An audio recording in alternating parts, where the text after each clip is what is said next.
Hey guys, I just wanted to reach out to you and let you know that Surewinder is still selling amazing products.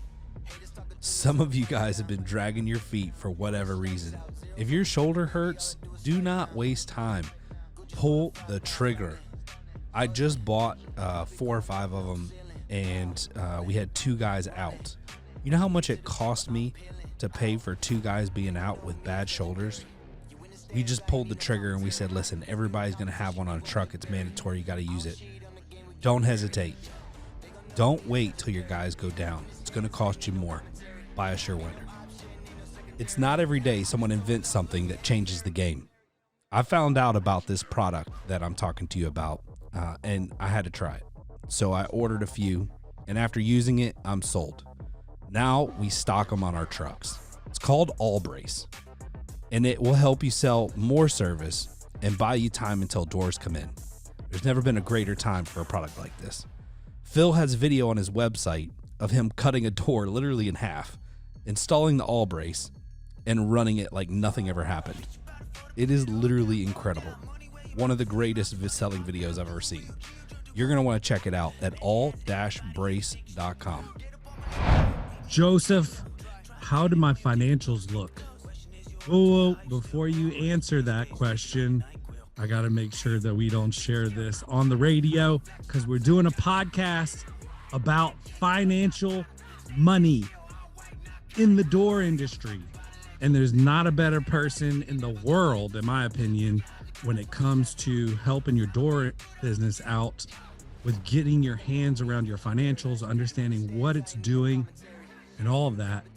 My fractional CMO, Josef Roberts, is on with us today. How are you, bro? I'm great, man. How are you doing? I'm doing well. Now, you referred to me as your CMO. I don't know that I'm a marketing guy. CFO. Right. Okay. Just want to CFO. make sure you got that right. Yeah, I don't even know what day it is, y'all. I didn't even know, like, Tamara even set this up and told me it's a podcast. I came on ready to talk financials for Aaron Overhead Doors, and Joseph's like, wait a minute, are we going to talk about Aaron Overhead Doors on the podcast? And I'm like, we're doing a podcast? Listen, my world has been flipped upside down the last few weeks. But good news. Listen, I got to share this because I want, as business owners, we get so trapped sometimes in this like mindset that I want to share. I want to share a quick story with you guys. Such and Such Media is one of my companies, and I'm not pitching it. I'm just sharing a story. So don't hang up. Such and Such Media is outgrowing the space that we're in, which is a good thing and also a bad thing. The reason why I like being here is because I can literally run back and forth between my door company and Such and Such, and I'm bouncing back and forth all the time. But we're outgrowing the space, and in this business park, there's really not a space good for us. So I went online, I did a bunch of research, and I found this space. It's absolutely gorgeous, but it's like 3 times more than I need as far as like to be able to spend. It's $7,500 a month. I'm not spending $7,500 a month for a place to rent for my marketing agency. So I sent them an offer, and I was like, hey, what if you build it out the way that I want? Here's the layout. It's very minimalist, but we're using glass walls on one side, separate the podcast studio from the video studio from the conference room. And then like the rest of it, like we just want a little small kitchenette, and then we'll do concrete floors. We'll do, do the drop tiles, whatever. But we want to open plan. We want to keep it clean and neat and very minimalistic. And I said, I want the rent to be $1,500 a month for the first quarter, 25 for the second quarter, 35. Like it escalates up, right? And I'm like, I've got a little ways before we got to move in, so like you can think about this and let me know. I have nothing to lose because I'm not planning on moving out of here for probably 6 months. So I'm throwing offers out that are just like way out there. And this dude wrote me back. Did you see the email, Tamara? They're interested. Yep. They're interested in my crazy offer. But this space has been empty and not built out since 2010. Yeah, So which is I'm like, mind-blowing. I'm just gonna throw this stupid offer out and see if they take it. And I think they're gonna take it and build it out the way I want. So I'm, as business owners, like, you got to find opportunities and just be willing to take a chance. Like, I mean, you know how much money that's gonna save me? That's gonna be huge. And I get to put my people in a beautiful space with windows all the way around it. Literally Chick-fil-A's in our parking lot. You can walk downstairs, walk to Chick-fil-A. I No mean, more complaining about lunch. I'm never going to have a hard time recruiting ever again. Like, all I got to say is, look, you get to take lunch and you can walk to Chick-fil-A. They'll be like, I accept the position. Done. Done. Right. So anyway, I thought I'd share that cool story. Joseph, man, how have you been? Man, I've been excellent. I've been doing really well, staying busy, and certainly trying to stay up on the times here, but things have been great. How about yourself? I'm doing well. So Joseph's got his hands in probably as much as I do, it feels like. Joseph's speaking at GDU Summit. So he's going to be, well, I don't even know if I call it speaking. It's going to be teaching. We're going to get into weeds a little bit. And what we talked about, what he's going to be teaching is life changing as a business owner, right? Like, and he hurt my feelings one day when I inquired about joining his little mastermind, because he said, Joseph will hit you square between the eyes. Like, he's just always been that way. I've known him since high school. But he's like, bro, these guys are planned out like 5 years. Are you sure you're ready for this? And I'm like, oh, what? Of course not. Like, no. But then I left that meeting. I'm like, 5 years? These guys have a 5-year plan? Like, are you freaking kidding me? Like, I'm just barely keeping up with a year or 6 months. And I'm like, dude, I got to change my mindset. Like, this is the way it's supposed to be. Like, I agree with this. Like, although my feelings were hurt a little bit, like, it was good to hear that, because it really gave me a bigger picture of what I need to be focusing on as a business. That's right, man. Ryan, the truth will set you free, man. So yeah. I mean, certainly working with companies that are, and look, do they all have a 5-year plan buttoned up and tight? No, I think more is their perspective, their horizon is out beyond tomorrow, right? They are thinking about, how do I create transferable value in my business and build organizations and structure such that I'm successful in 5 years, not successful tomorrow. That's what they employ people to do, right? They staff their organizations with people to ensure that tomorrow and next week and next month are successful. So they are freed up to give their attention to some of those more long range perspectives. So yeah, but you're making great progress, Ryan. Thank you, bro. You're appreciate welcome. that. And for those of you guys who don't know, Joseph's a twin. I'm pretty sure I was much cooler with his brother than him, but wasn't I like closer to your brother than you in high school? Probably. I feel like he had a little but bit. Maybe you never knew who swagger. you were talking to, Ryan. Maybe you I never knew. Not. Maybe it was really the same person. We could just play each other off a little bit. You really don't know, right? I feel like I had a good understanding of the difference between you guys. Like, y'all walk different. Right. Your brother walks with a little bit more swagger. Whoa. Hold on now. Hold on. What? That can't be true. That can't be true. I'm just messing with you. Yeah. Right. So, I want to ask you a couple questions about, like, in the event, like, we're trying to be helpful to business owners. And I don't want to give too much away for the GDU Summit, but I do want to ask some questions. What do you see is the biggest common mistake between garage door companies and their financials?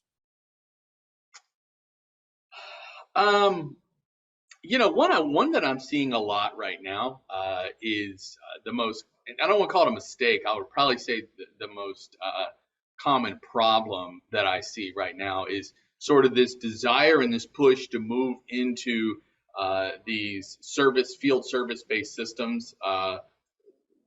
Service Titan as an example, but other ones as well, that they put their effort and energy from a financial standpoint. They fail to connect those two pieces together so that they speak to one another correctly and accurately. So what happens is their dependency upon their field service system to tell them how their financials look is overblown, and they're unable to really get a true view of their financials, and they're unable to tie those back. So one of the most common problems that I see right now, just straight up, is service software does not tie with financial results. And I see that as being a major problem, and I see that as being a situation that causes people to live in frustration and the inability to really make speedy, accurate decisions on their financials. That's probably the most common thing I'm seeing right now within, especially small garage door companies. Yeah. So I was just taking a note on my hand because I may start another company, Tamara and I, for dispatch software. I've been kicking this around for a while. My cousin is like anxiously chomping at the bit to do something. Can you hang a door? No. Okay. But he is a really, really good software guy. And he's got a lot of connections. He just left Carvana recently, and he's on the market. And the garage door conveyor system, right? Is that what you're saying? Like you can just swing through and pick up your garage door and I want to build a software that does everything the way it's supposed to be done. Like, for example, it has the ability to take deposits and not screw up your financials. Yeah. Has the ability to sync with QuickBooks the right way. Like there's a way to do it. But these companies are so well developed and so far along that it's kind of hard for them to go back and fix it. Yeah. And so Ryan, the second thing, just on that question about some of the things that I'm seeing right now, the biggest challenges or mistakes, in addition to sort of the small businesses tend to get themselves wrapped up in their service software, and they're unable to connect and correlate that back with their financial reporting systems. The second one is, and probably falls more into that medium to large size company, is, and I think this affects small companies too, but especially those medium to large size companies that have exposure on the commercial side of their business. One of the things that I'm seeing is a real tightening down of the cash flow cycle. And what I mean by that is as supply chain picks up, as materials come in a little bit faster, people are picking things up quicker. What we're realizing and what we're seeing is that the material you're buying today is worth 80% more than the material you bought a year ago, right? So you're having to front out a lot of money on the front end for some of this. And then we're seeing clog up in trades on the back end. And so materials coming in faster, you're paying for material faster, you're getting it installed later, which means you're holding way too much inventory. Yep. Not on purpose, but on accident. It's kind of a bullwhip effect that we're seeing. And what happens with that is that your cash cycle is extending. So you're paying for materials sooner. You're unable to get on the job and build for materials timely. And so it's putting strain on resources. And because you're paying so much more for cash, I do see companies having to really think more about cash planning than they did, say, 18 months or 2 years ago. So is it possible that this is a good thing and this is a sign that we're on the tail end of this cycle from COVID and that we might be getting back to some form of normalcy in the near future? I don't know that I can say that. I don't know that I would say that normalcy is on the way. I think I would actually flip that over, and I would probably say I see the increase in supply chain and the cash flow cycle is actually some level of concern about the fact that supply chain is picking back up, even when on the door side, I believe demand is softening a little bit, and we're starting to see that. And so I would say, while everyone wants to see product come back on board quicker, and the lead times we've experienced over the last 12 months are too long, we wanted to see them shorter. I think the reason they get shorter is because demand decreases as productivity increases. And so, I don't know that it's light at the end of the tunnel. I think there's some things that are different. This inflation thing seems to be very persistent. It doesn't seem to be going away. And so I see material prices holding. But I don't know that I see this as a positive. I really see, because it went so far in the other direction, I think it's naturally got to swing back the other way. and that may be a little painful, here in the short run. But I think supply chain improvement helps with the customer experience, no doubt, right? Yeah. It helps you to provide a better customer experience and better customer service because materials are more readily available. But if you're on the commercial side of it, and you can't get the product in, it's really causing a cash flow jam. Yeah. We're seeing these door companies get acquired and announcing 30% EBITDA, the manufacturers. Yeah, you had Martin Door, you had CHI. These companies are presenting some very wealthy numbers, huge profits. And for a wholesale company, it seems to be like if you compared their nets to other industry nets, they seem to be on the extreme high side to a lot of like wholesale manufacturing companies. Normally, wholesale manufacturer companies are working on very thin margins on the top end, and then their nets hold pretty decent. But I think it's not uncommon to see 10, 15%, maybe 20%. But to see a 30% net profit in wholesale manufacturing, how do you what do you take from that? Like, what's your perspective? Yeah, it's a great question. Really good question. Having spent, a decent amount of time on the manufacturing side of this industry, and having sat in a CFO seat of a major manufacturer division in this industry, 30% is a very solid, EBITDA number. I think it is very, very good. I believe a lot of these companies, well, let me say this. I think, EBITDA tends to run in steps, right? At times, right? There are chunks that you get at, and some of that's the way that you manage fixed cost. I think the reality is that, prices have risen at a far greater rate than wages, right? So as prices have risen at a far greater rate than wages, it has and should have in your business and everybody else's business, should, if run well, should be creating bottom line, growth. And so I look at companies like this and I think, well, they probably went into the pandemic with excess capacity, right? They probably went into the pandemic with relatively strong pricing positions, and then they had capacity. The pandemic picks up. They have the ability to move quickly.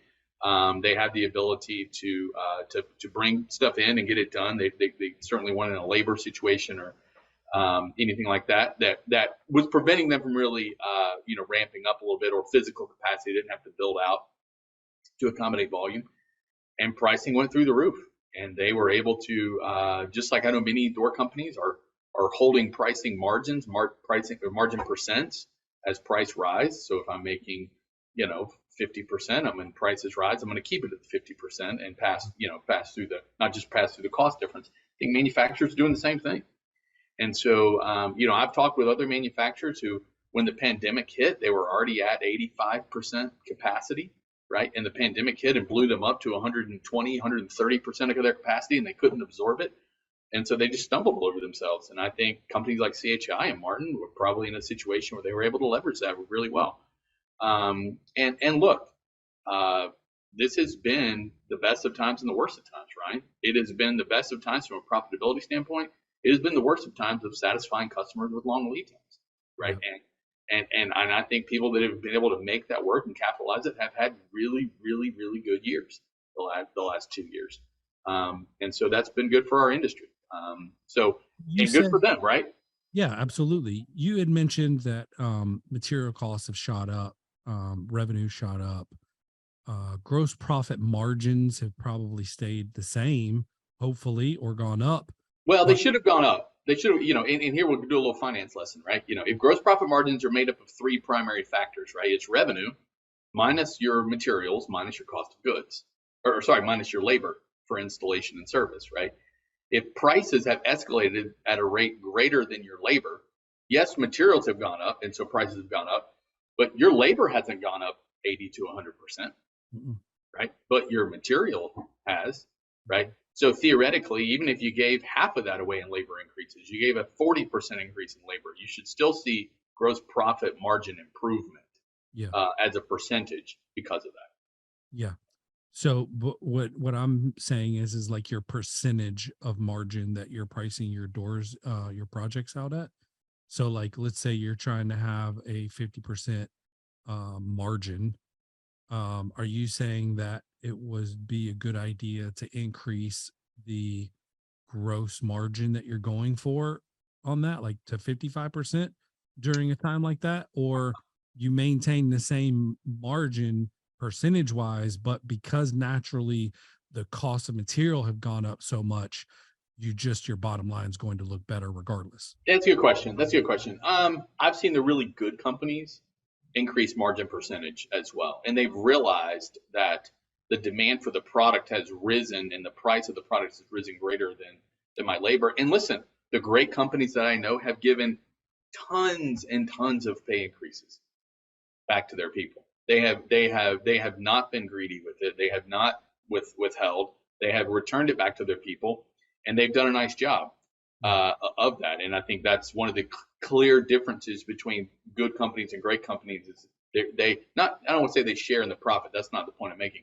They're paying an equitable, livable wage to their people because they believe that they've earned it and that the market is bearing it, and they want their people to be successful, so they pay it. So that's a good point. I would like to spend a little bit of time right here if you're Sure. okay with that. Yeah.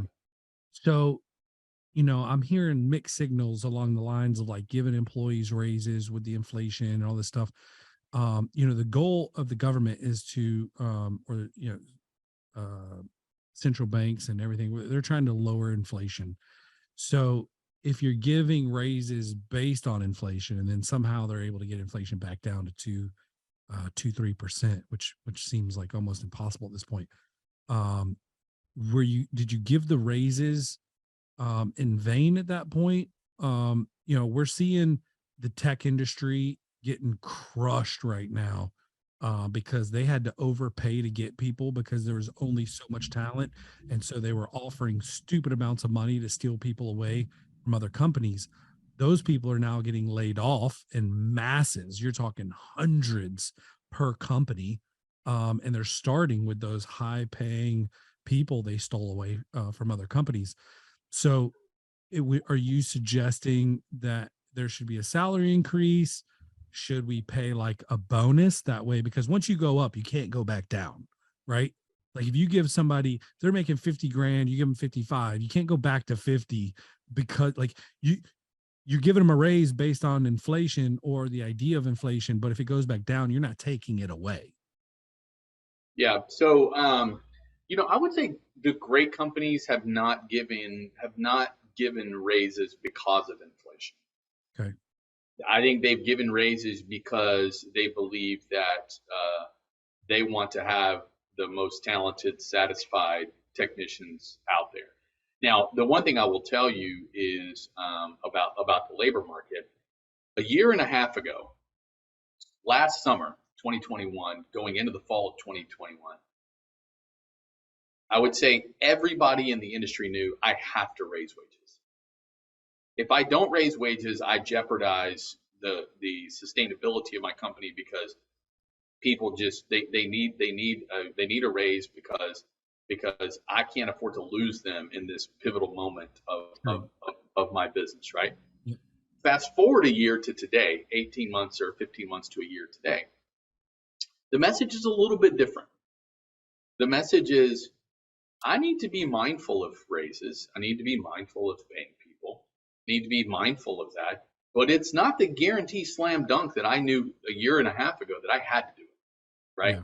And part of it is because the reality that we know is wages in our industry, though we call them direct labor from an accounting term, right? They're out working on product in the field and technicians and installers are installing product. The reality is, Ryan, that those people are fixed. They're not variable expenses. When volume declines, you don't let those people go, right? Because you put too much money into training them.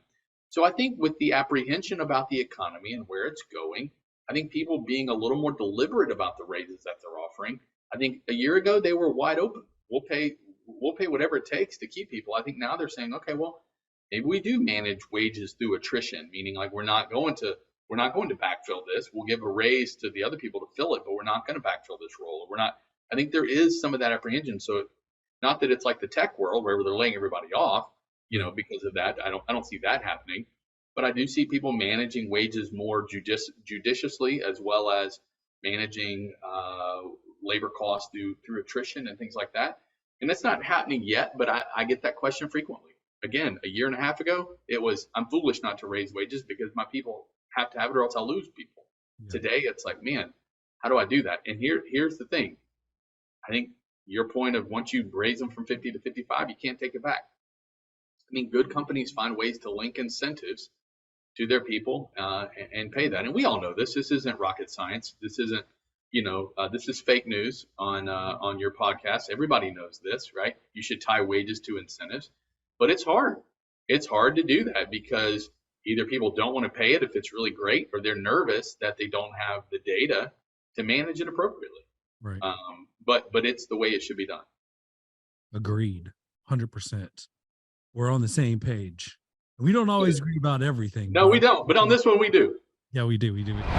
Consistency in everything, including price, reliability, quality, not just quality, but great quality control. These are things that describe Somer USA. Somer's not some startup company, not one that you need to be worried about going out of business in the near future. Somer and their family of businesses are $200 million companies. They're in over 100 countries, and they have locations in 20 countries. This is a large organization who stands behind their product and works through integrity. And there's not another company out there willing to drop what they're doing and help you out like Somer. These guys are awesome. Not only have they been loyal to the Torsion Talk podcast, they've been loyal to the technicians and the owners of the companies who install their product. In my opinion, if you're not at least offering Somer as an additional option, you're cheating yourself. Listen, first-time dealers, I've got a special for you. If you buy 10 or more Somers between now and the end of season 6, while supplies last, we will offer you free shipping. You have no more excuses. The prices are great. The product is amazing. Go check out Somer USA and order 10 for free shipping. Right. So, switching gears a little bit, we're looking at a P&L. Most garage door companies overspend on what line item?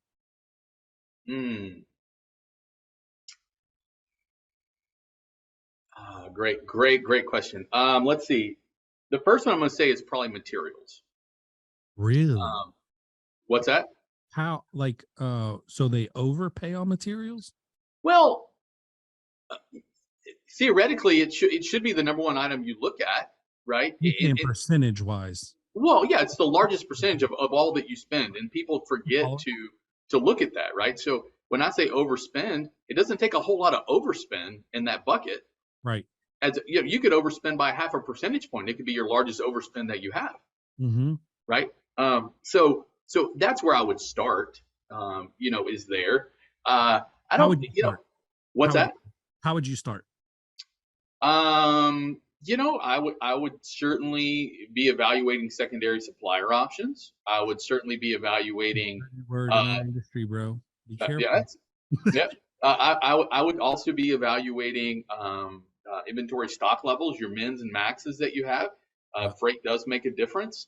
Freight can be a 0.5 percentage point of your material cost. I would be looking, at things where you can, better predict your and forecast your sales volume by model and by type.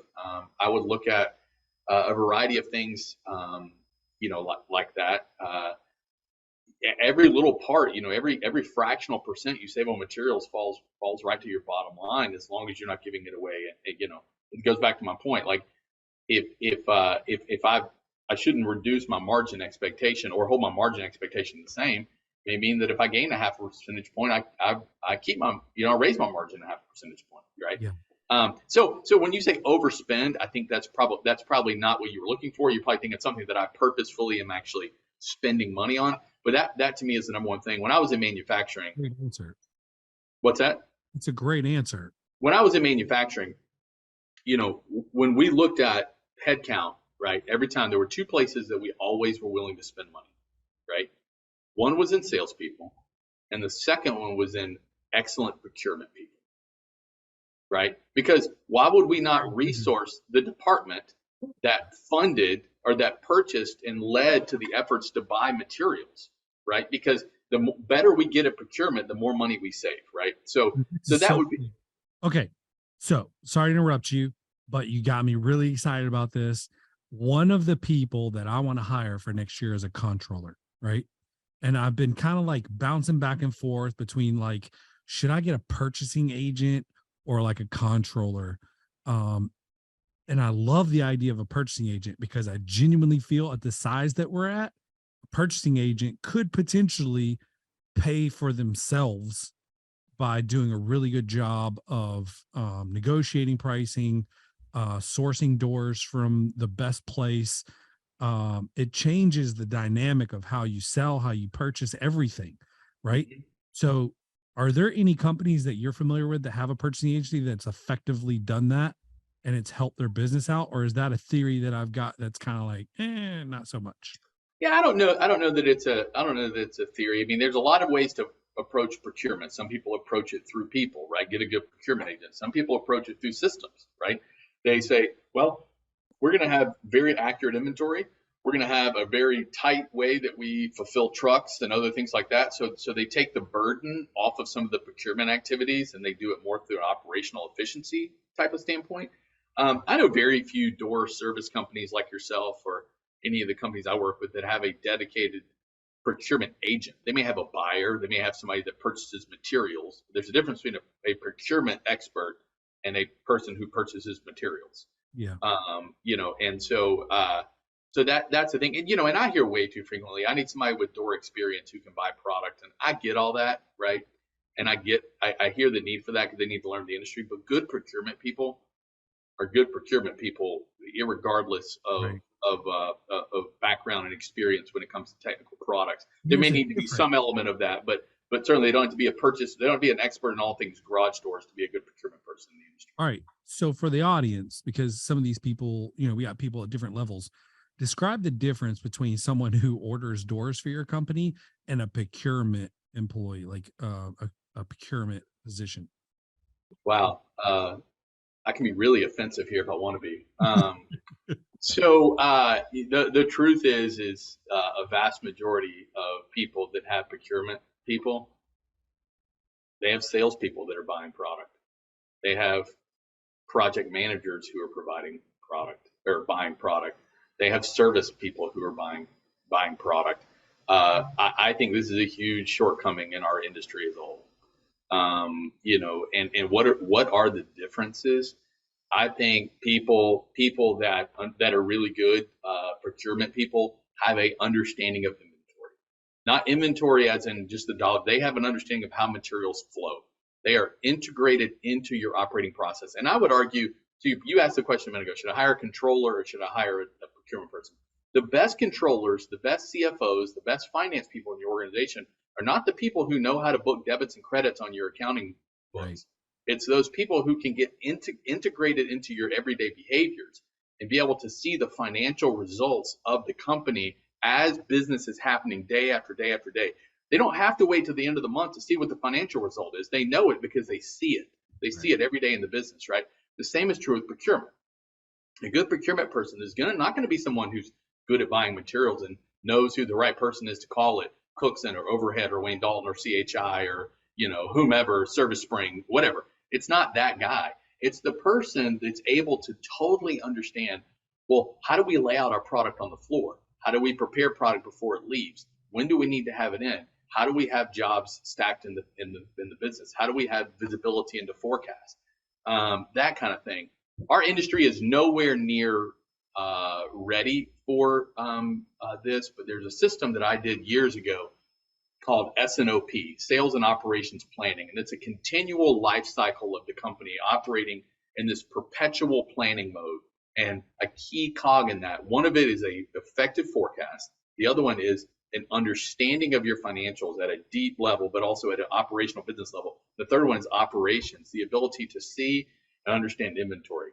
You know, a good procurement person understands what material is turning, what inventory is not. A good procurement person understands when do I need to buy this and when do I not. A good procurement person is able to leverage win-win situations with vendors that are beneficial to you. They're professional in the art and the science of buying materials and ensuring that you get it timely with great quality at the best available price. Yeah. That's not a buyer. That's a procurement agent. Good job. All right. So you had mentioned earlier that, and I just want to do some numbers because it's fascinating to me when you get into being a bigger company. I think it makes a bigger impact. But you had mentioned earlier, like even a 0.5%, if you could just assist your material cost 0.5%. Okay. So in that like in that theory, right? So what should material cost be of your total revenue? Ooh, it's hard. I mean, I'm gonna give you a range, but I mean, somewhere between 41, 42, and I see somewhere between 41, 42 and 45, 46, somewhere in that range. Now, granted, let me be abundantly clear. Yep. That has all kinds of variations in it, right? If I am a service only company, I'm not, Yeah, I get it. But for just running numbers, right? So I'm taking a $5 million company, I'm taking 42%, brings us to $2.1 million in material cost that we had to buy for the year. Yep. If we just improve that by 5%, it impacts our bottom line or our gross line $105,000, which didn't cost us anything else on the fixed ops. So it should float all the way down to the bottom of your P&L, resulting in $100,000 more net profit, or roughly somewhere in that range. Yeah, actually, if your margin was 42% on materials and you got that number down to 41.5, right? That would save you $25,000 a year. So it's not on $5 million. Now, what is 20? But tell me another line item on your P&L where you could overspend by $25,000 and it wouldn't stick out. Yeah, that's my point, right? I mean, if you spend $25,000 more in marketing, it's going to stick out. If you spend $25,000 more in project management, it's going to stick out. But it's just an example of I just think it's one of the kind of tucked away areas because the number's so big that you don't feel like these small percentages play. And it's probably somewhere you can grab a 0.5%, because like if you're doing that type of volume, you could call your suppliers and be like, hey, dude, I have a really good feeling that you're paying less for material right now than you were a year and a half, 2 years ago. How about you pass some of that on to me by giving me 1% or a 0.5%, and automatically through one phone call, you just helped your bottom line $25,000. Yeah. That's one way to look at it. Yep. So there's lots of different perspectives, right? When it comes to that. Yeah. So, I just think, we neglect that line. We think we pay what we pay, and it is what it is, and then we negotiate on big projects. Oh, give me a few percents here. Oh, let me pay you when I get paid. We do all that kind of stuff, but I'm talking about recurring profitability changes through effective procurement. So let's talk about, door guys. I started Torsion Talk podcast with the idea that most door guys they were installers or technicians, not so much like business people. Yep. Most of them. Okay. Yep. Some have learned really well how to be a business owner, and then others not so much. They're just reflecting what they've watched from other people who run the door companies that they worked for. So I gotta believe like these numbers gotta feel very intimidating to guys who have no business owner or training or financial experience, some of which I'd imagine probably don't even have a personal budget. And here they are, like building and growing a company. And it was probably really easy because, in the beginning, you have buckets. I call them buckets. It's like, hey, I've sold 3 doors.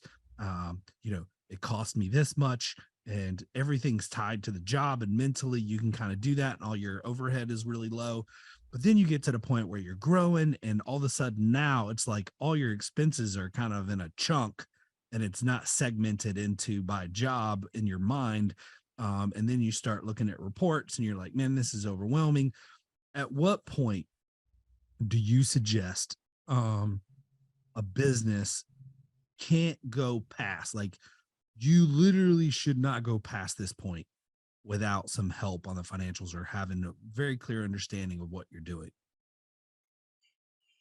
Is there a dollar value, like $1 million or 2 million or whatever? Like, once you get to this point, you literally cannot run your company for the most part unless you're just hitting so high that you don't have to worry about it.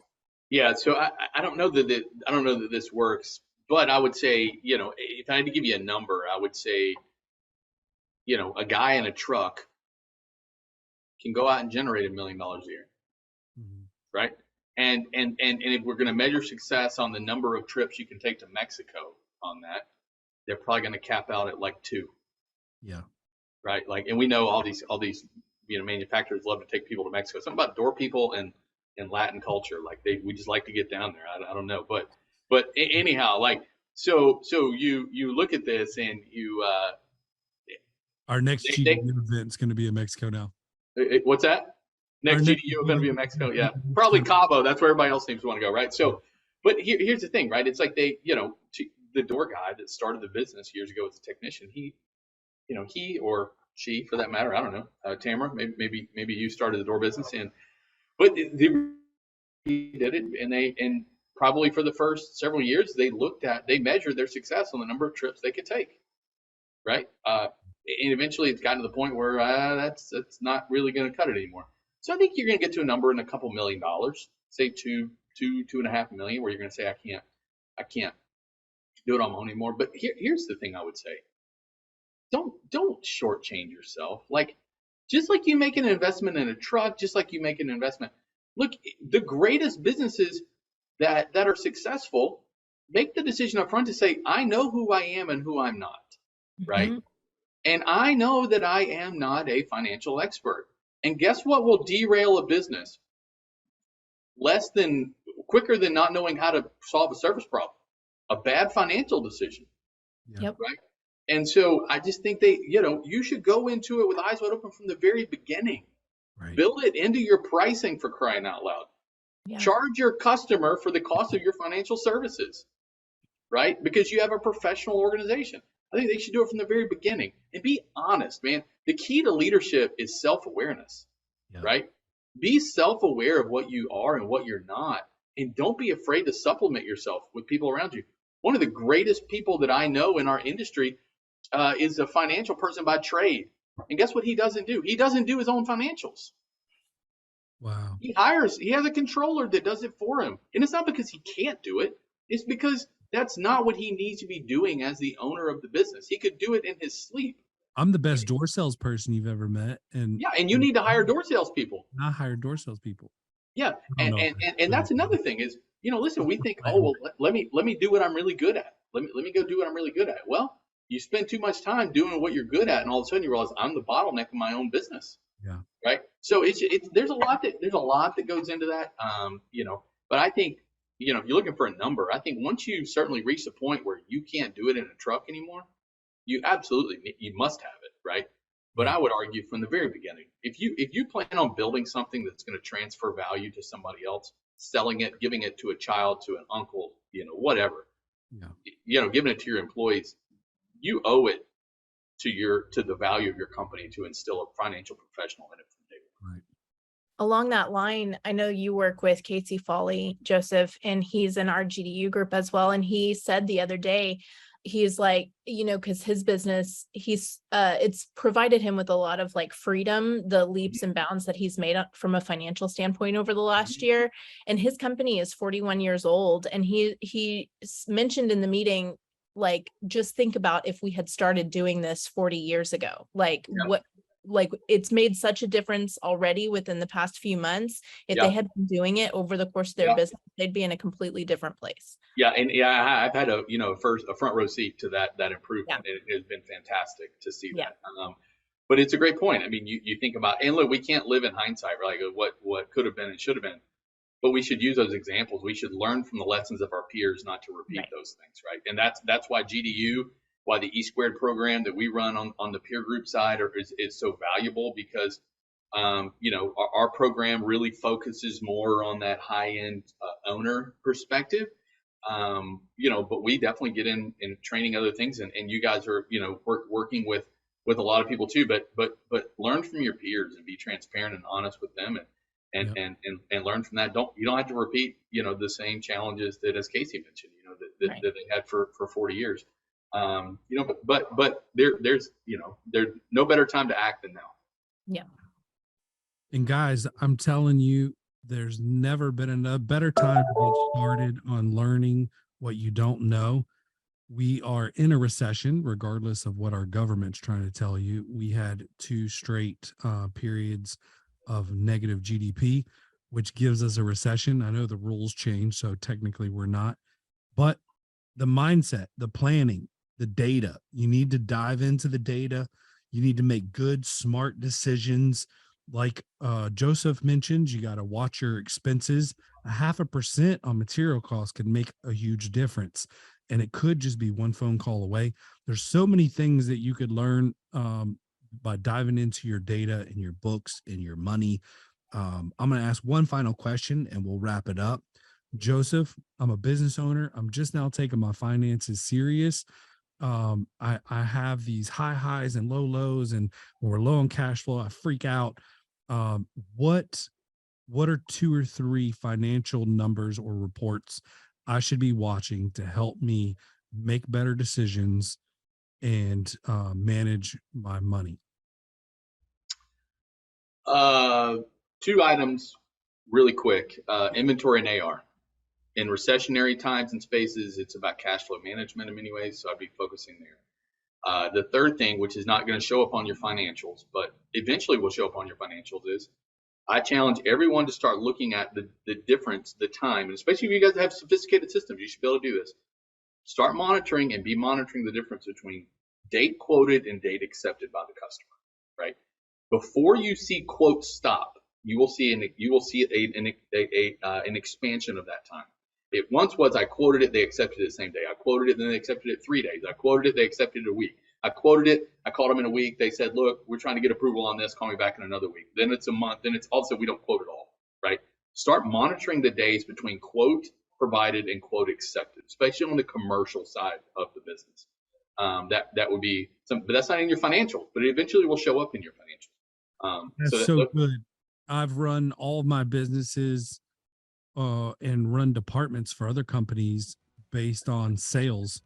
Revenue follows sales. So you can almost always tell, if I have a slow cash flow problem, like a month, I can go back and I can look at my sales 2 months ago and I can be like, this is why, right? Yeah. So, or on the flip side of that, if I have a slow sales month, I know 2 months from now, we might have a cash flow problem. So I can start making adjustments now, selling off inventory, running promotions, whatever, to try to get that going to fill the slot. So sales can tell you a lot. What he mentioned is, quite honestly, just a very simple pipeline report. The proper pipeline reports will give you days to close, and you can track all of that. So if you're looking at your sales pipeline for door sales, you should have in there days to close and be able to see your average days, and that is a trackable event. We use monday.com for that. It's very easy and clean and neat for us. Strongly recommend that, but there's other companies like Pipedrive and many others. So make sure you're setting up a pipeline report for your sales department on selling equipment. things like commercial doors, dock equipment, residential doors, anything where you got to sell it and go back usually, where there's any type of time frame where they might get to quote and accept later. Not so much on the service side, right? Yeah. Yeah, it's more on the equipment side. But So- quoted service should be the same. Yeah. Guys, thank you so much for following along Torsion Talk podcast. You guys are freaking awesome. I love you guys. Stay safe out there. Be good. Pay attention to your numbers, guys. This is magic, and it can help reduce your stress level. I stress out on what I don't know. So a lot of times I spend hours and hours diving in, looking at stuff and asking questions and learning, and that helps reduce my stress dramatically. Closing your eyes and throwing a dart is not going to get it done anymore. You got to focus on the details, and now is the time. Make sure if you have any questions, you can check out Josef Roberts. He speaks at a lot of the IDA events. Make sure if you see him speaking at one, go check out his session. He is full of wisdom and knowledge. He also does like a fractional CFO thing, and he's got like a peer group similar to GDU, slightly different but similar. And so make sure you check him out. He's amazing. I've known him since high school. Yes, his twin brother is cooler, but he's very smart. He's much smarter than his brother, actually. So hope you guys enjoyed the podcast. Make sure to hit us up on Facebook. Love you guys. See you at GDU Summit in Dallas in December. You do not want to miss it. Holla.